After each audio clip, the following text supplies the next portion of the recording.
Hola a todos, ¿cómo están? Bienvenidos a un nuevo martes de Sembrando Diálogos.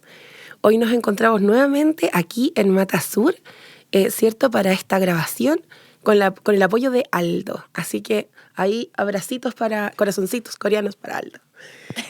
Así que nada, hoy día tenemos un tema muy, muy interesante, ¿cierto, André? Sí. Así que hola, aprovecho también de saludar y queríamos contarles que esta es una de nuestras nuevas metodologías también que queremos traer aquí a Sembrando Diálogos.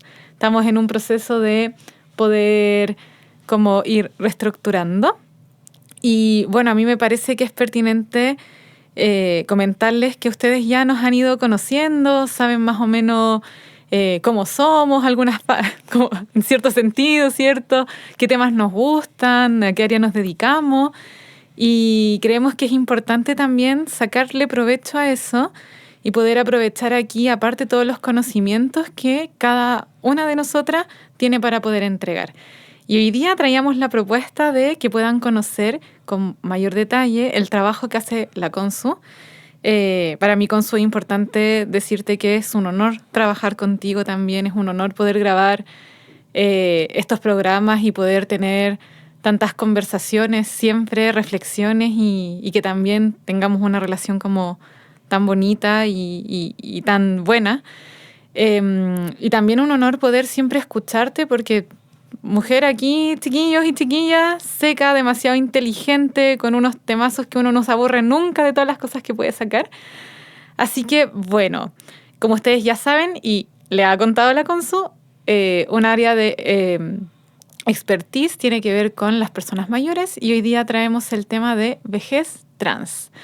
Entonces, como ustedes supieron que ella estuvo presentando hace un tiempo sobre ese tema, porque también aquí investigadora, redacta artículos y todo mi amiga, hicimos esta cajita de preguntas, así que hoy la Consu va a ir respondiendo algunas de las preguntas que ustedes colocaron.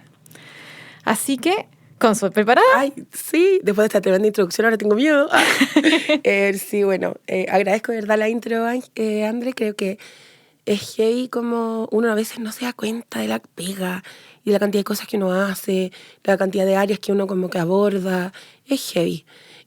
Ahora, yo debo decir, y quiero transparentar aquí, que mi acercamiento al mundo trans fue gracias a mi reemplazo en el Barros Loco y al equipo de ¿cómo se llama? De Identidad de género. identidad de género de la unidad de salud mental, que me entregaron como las primeras bases. Era un área en la que yo siempre había querido participar, pero nunca había tenido la oportunidad antes.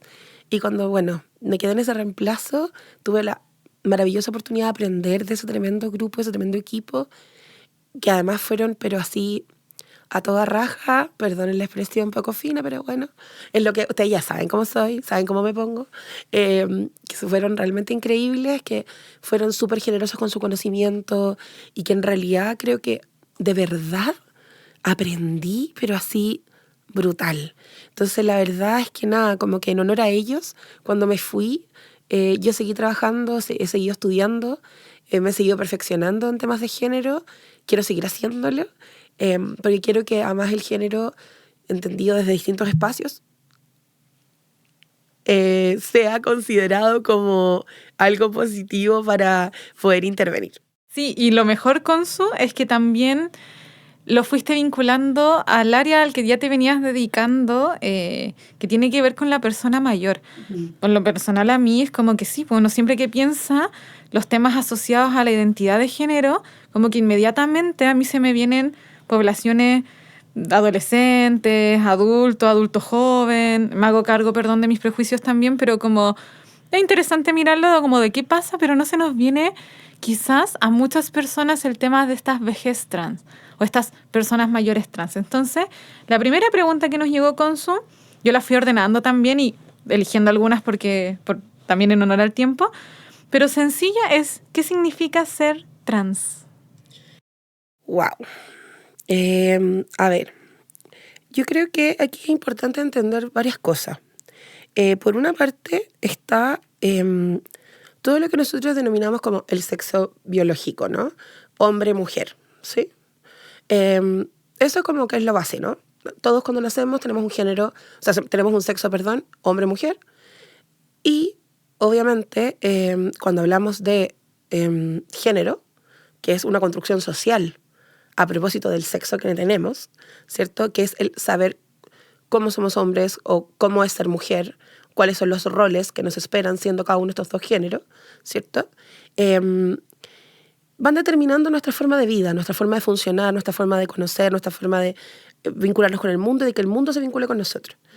Cuando uno habla de las personas trans, uno lo que está diciendo es que una persona puede no tener concordancia, ¿ya?, de su identidad, de cómo se concibe, ¿ya?, como género y el sexo con el que nace. Hay una discordancia entre cómo la persona se concibe a sí misma en relación al género y el sexo que trae al nacer. Entonces, las personas trans son aquellas que transitan, ¿cierto?, desde este género que habitan, ¿sí?, y este género que perciben, ¿sí? Entonces, ahí es donde ocurre, ¿cierto?, lo que nosotros llamaríamos ese tránsito hacia el género que efectivamente sí los representa, ¿no?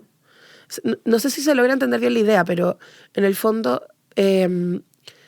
las personas trans son personas que efectivamente tienen una corporalidad que muchas veces no se condice con cómo ellos mismos se perciben en relación al género.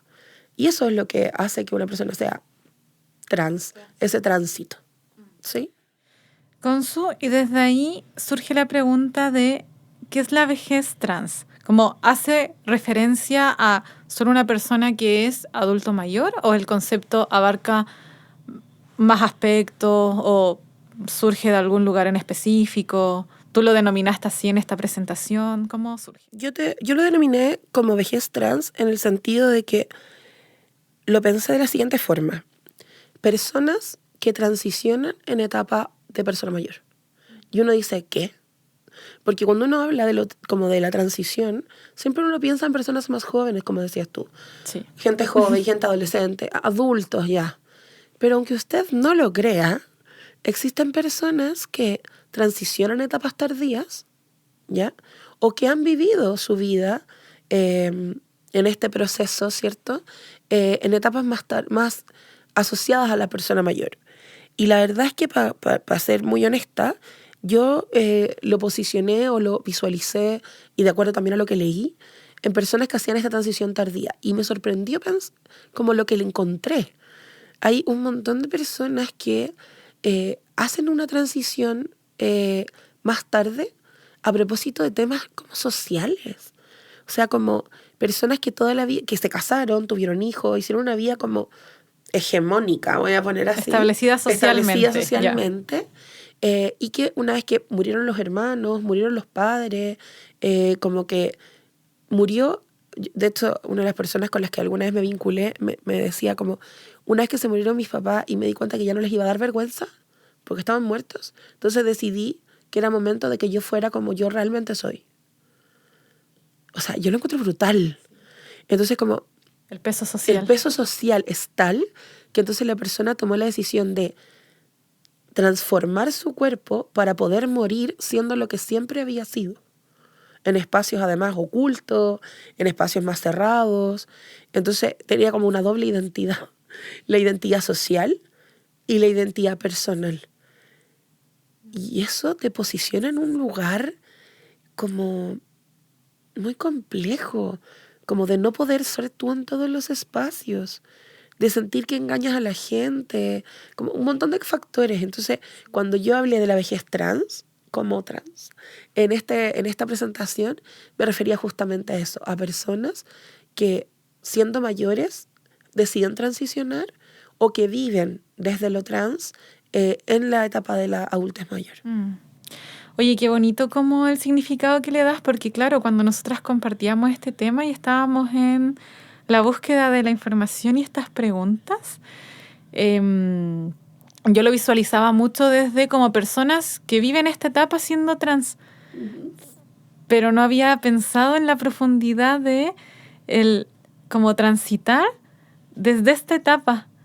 Como por lo que tú dices, como yo creo que eso refuerza también con su que nunca es como tarde para poder abordar estos temas y y escuchar y hacerle caso como a este sentir. Y quizás también es una invitación para nosotros a que nunca es tarde para dejar de mirarlo, como que son preguntas o temas que hay que poner sobre la mesa cuando estamos acompañando a personas como que se encuentran cursando como esta etapa de la vida también, como preguntar, así como hoy en día se nos enseña la importancia de poder preguntar a las personas su identidad de género, los pronombres con los que se identifica. Claro. También es importante no dejar de mirarlo como en esta edad. Mira, quisiera como, en eso de que tú hablas de lo, como qué género se identifica y cosas así, generalmente a las personas mayores no se les pregunta eso. Como muy pocas veces se les pregunta como, ¿con qué género se identifica? Pero ¿Cuáles son sus espera, ¿no se les pronombres? pregunta porque no lo solemos hacer o no se les pregunta por algún motivo? No se les pregunta porque no lo sabemos, no lo solemos hacer. Ya. Como que lo que yo he visto o lo que yo he estado leyendo también es que las personas como que se asume que son hombres o mujeres, como Heterohegemónicos. heterohegemónicas porque son mayores. Y yo creo que el desafío de lo trans, que tal vez, no sé si estará dentro de las preguntas, tiene que ver con que para hablar de lo trans hay que hablar de la sexualidad de las personas mayores. Y las personas mayores son vistas asexuadamente. Entonces, hablar de la sexualidad de las personas mayores ya genera como algún nivel de malestar en algunos lugares y sociedades y personas. Y hablar de que además ahora vamos a hablar de que ya no es solo la sexualidad, sino que es trans. O sea, como que vamos a hacer un cambio de su sexualidad. Ya es como que me salté 80 pueblos. Pero en realidad no. De hecho, bueno, una de las preguntas que está efectivamente tiene que ver con los desafíos. Pero antes, no sé si te gustaría profundizar más en por qué se te ocurre o llegas a abordar esta temática. Mira, esta temática yo la llegué a abordar por dos cosas. Experiencia personal, me encontré con personas mayores trans y de pronto ahí me di cuenta que yo no los había visto nunca. O sea, imagínate, yo hablo de personas mayores, trabajo con personas mayores, me vinculo con personas mayores, mi área de expertise ha sido la persona mayor y tenía personas mayores invisibilizadas dentro de mi propio concepto, dentro de mi propia conceptualización profesional. Ya, fue como cachetazo así, ¡pah! Ya, charchazo. Y después de eso, me pasó que me di cuenta que era una temática que estaba no solo invisibilizada por mí o por muchos colegas con los que yo he trabajado, sino que además era una problemática como extraña. Como que, de hecho, buscar artículos ha sido muy difícil. Yo estoy haciendo una investigación en vejez trans en este momento y ha sido súper difícil encontrar artículos actualizados, eh, todos muy como desde las trayectorias de las personas, poco enfocado como en la vida trans de persona mayor. Hay como poca información, poca visibilidad. Entonces, como que cuando yo me di cuenta de que yo tenía esto invisibilizado, que era un área que no se hablaba mucho, que a lo mejor hoy no hay tantos casos, o tal vez sí, pero han estado en la clandestinidad, en la oscuridad, en el no acompañamiento, en la soledad, que ese es un tema además que ellos viven como muy claramente, me di cuenta que había que hacer como una reivindicación frente a eso. Y ya, en verdad, yo la única reivindicación que puedo hacer es desde donde yo tengo algún grado de poder que es minúsculo y que es mi saber. Entonces decidí darles un lugar. Y aquí estoy, tratando de darles un lugar. Tal vez yo no soy la más experta todavía en situaciones de género, pero voy para allá, me estoy especializando, pero por lo menos como que ya tengo como la firme bandera como de no soltar, ¿cachai? No soltar este tema y llevarlo a todos los lugares que pueda, porque siento que es un tema que de verdad hay que mirar. Como hay personas mayores trans que lo están pasando como el hoyo. Ahora, la gente dice, pero no hay tantas. Pero alguien se ha preguntado por qué no hay tantas. Yo te voy a decir por qué. En lo que he investigado, lo que más me he dado cuenta es que la gente no llega a mayor. La gente trans no tiene una sobrevida de 80 años. Muchos no llegan ni a los 40. Y eso pasa por todas las condiciones de vida que las personas trans tienen. Los riesgos, la marginalidad, la violencia, las situaciones de odio, la exclusión, el no poder, el tener miedo a acceder a ciertos servicios básicos por el prejuicio. O sea, son tantas las cosas que se intersectan en esta población que muchos no llegan a ser viejos. Por eso no tenemos tanta población trans mayor. Pero ahora que hay un montón de personas trans en esta época, esas personas van a envejecer algún día y van a tener como requerimientos y necesidades que no son las de la persona mayor común y silvestre, tal vez. Tal vez sí, pero tal vez no. Entonces, bueno, ¿qué vamos a hacer ahí? De hecho, es más, hay personas mayores en otros países, trans. De hecho, encontré una investigación en Luisiana muy buena, que hablaba de como que las personas mayores tenían miedo de ir a residencias a vivir porque no sabían si les iban a respetar su identidad de género. O sea, imagínate. A mí no me daría miedo irme a vivir en una residencia porque no vayan a respetar que soy mujer.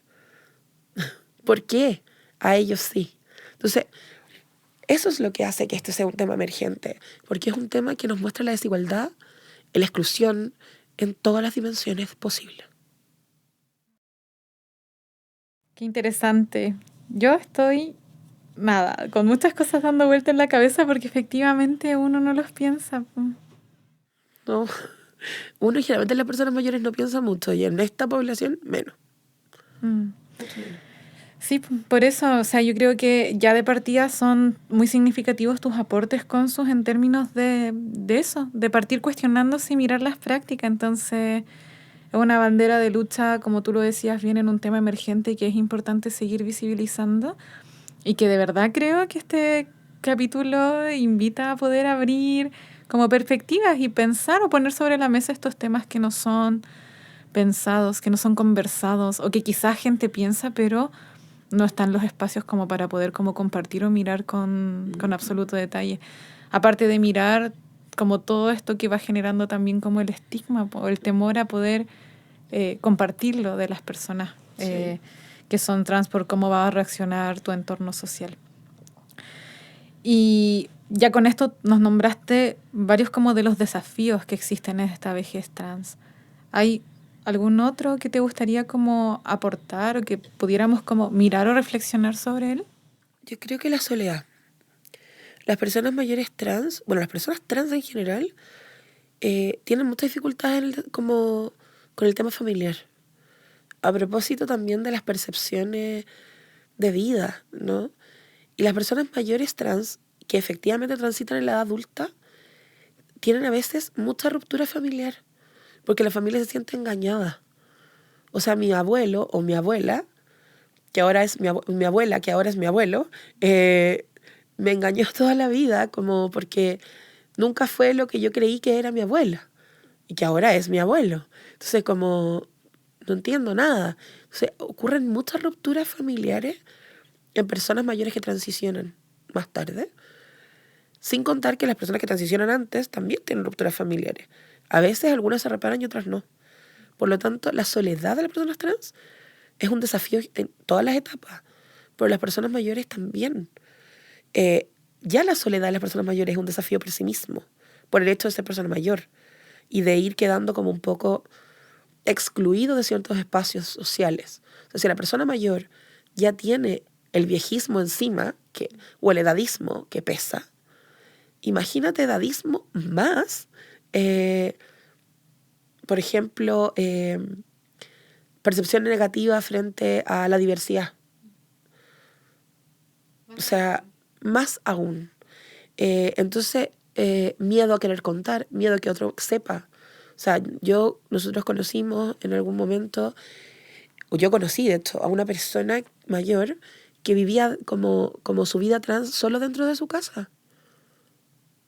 No salía a la calle como vestido de mujer, aunque él se sentía una mujer, y tú ya entrabas a su casa y era la casa de mi mamá. O sea, como que las plantitas, que el no sé cuánto, que el adornito, muy femenino.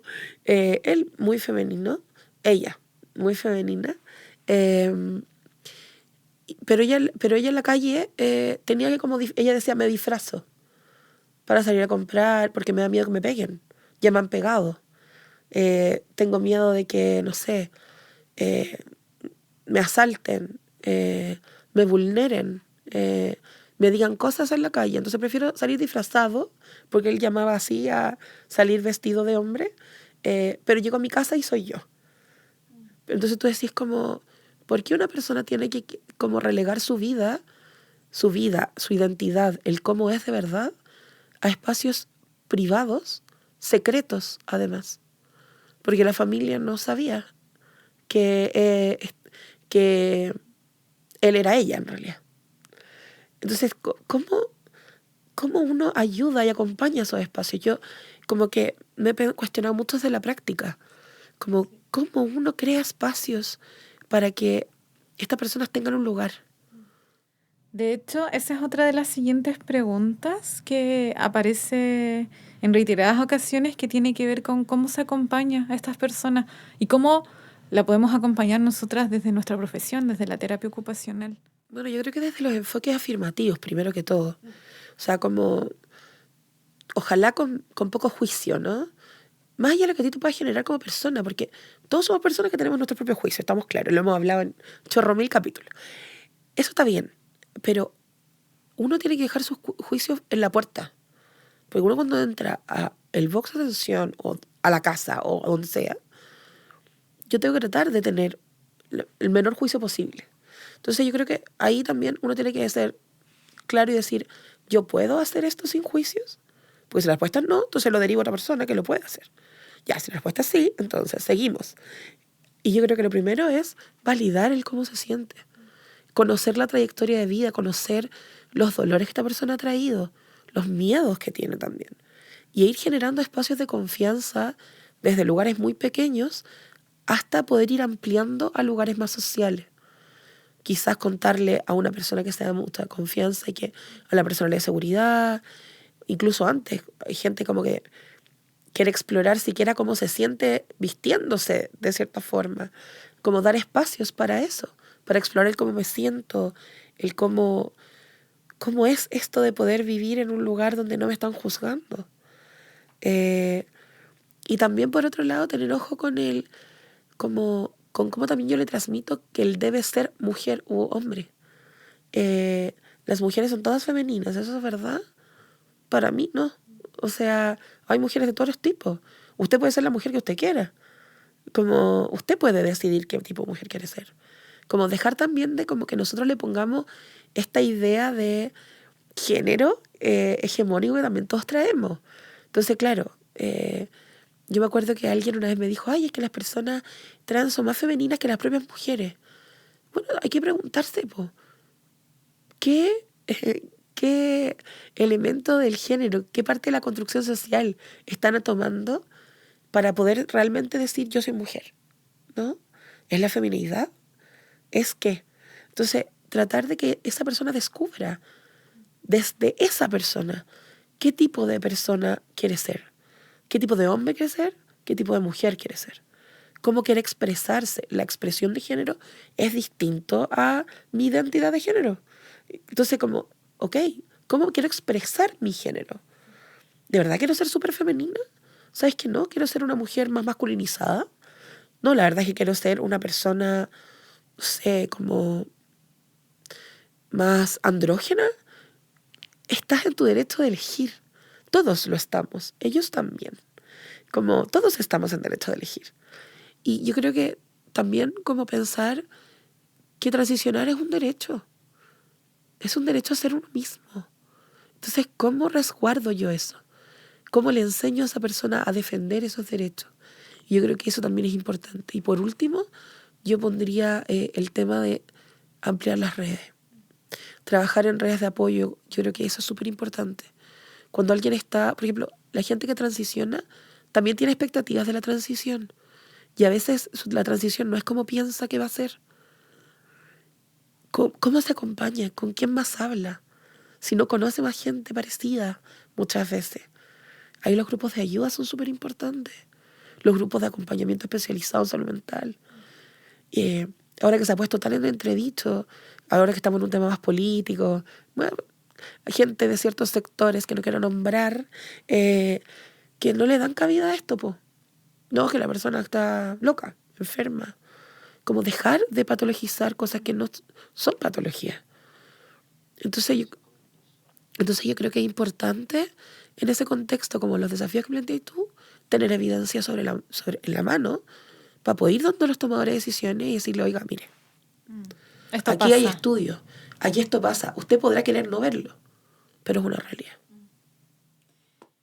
Consu, y para ya ir cerrando este capítulo, aprovechando el conocimiento que nos entregas y esta reflexión tan importante sobre esta temática que en lo personal yo te puedo decir que no la había escuchado de otra persona antes que de ti, ¿con qué consejo podrías cerrar quizás para quienes estén escuchando este capítulo, para quienes acompañan a alguien que se encuentre quizás en esta situación? Es súper fácil, creo, dar un consejo. Yo, desde la hegemonía de mujer cis, como sin ningún problema, pero a propósito del género me refiero. Yo lo único que puedo decir a quienes nos escuchan y están en proceso de transicionar o están en esta sensación de decir, ¿sabes que yo de verdad me siento de otra forma? Como primero valide lo que siente. Bueno, mucha gente lucha. Yo no quiero sentirme así, como que quiero tratar de que esto se me pase. Bueno, pero sí, no se le va a pasar porque usted es de otra forma. Entonces, quizás como de a poco ir como desde esta perspectiva más afirmativa, eliminando de a poco el juicio, que yo sé que no es fácil, y ir buscando quiénes van a ser las redes de apoyo con las que yo puedo contar.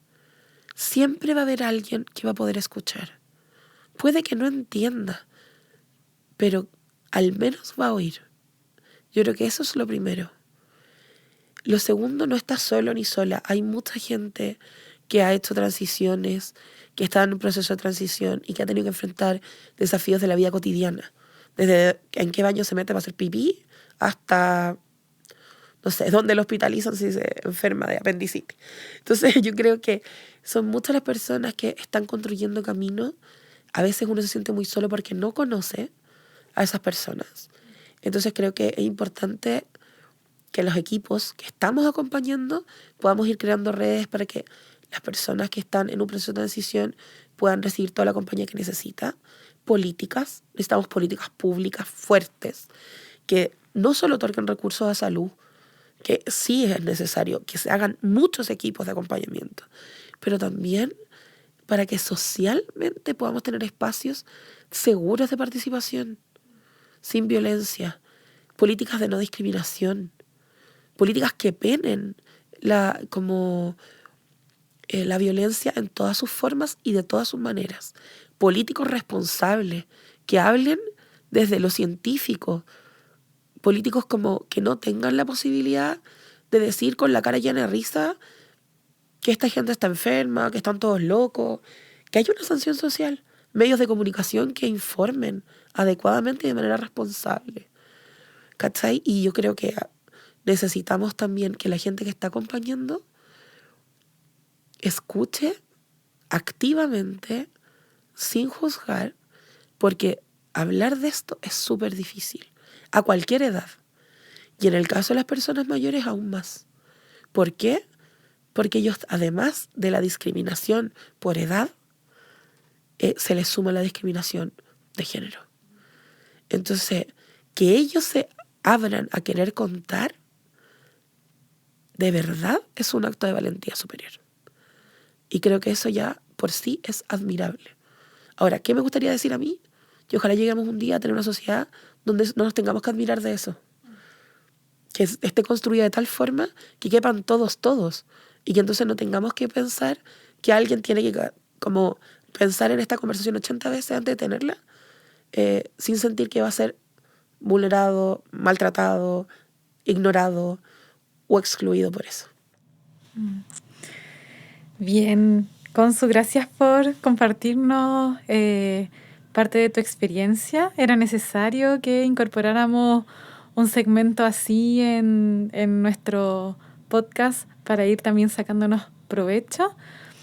Y nada, yo creo que nos vamos con una importante reflexión de poder comenzar a visibilizar y hablar de esta temática, como que sea un tema que se pueda hablar en los equipos de salud, que se pueda hablar dentro como de las personas naturales en general, o incluso como irlo, insisto, como preguntando, como lo que hablábamos al principio también, como cuántas veces quizás uno mismo no ha preguntado aspectos de la identidad de género, de pronombres, porque se asumen, porque es Sí, una po. persona mayor. Entonces, bueno, de aportar los pequeños granitos de arena se pueden ir consiguiendo hartas cosas que son importantes para ir mejorando la sociedad en la que estamos. Así tal cual.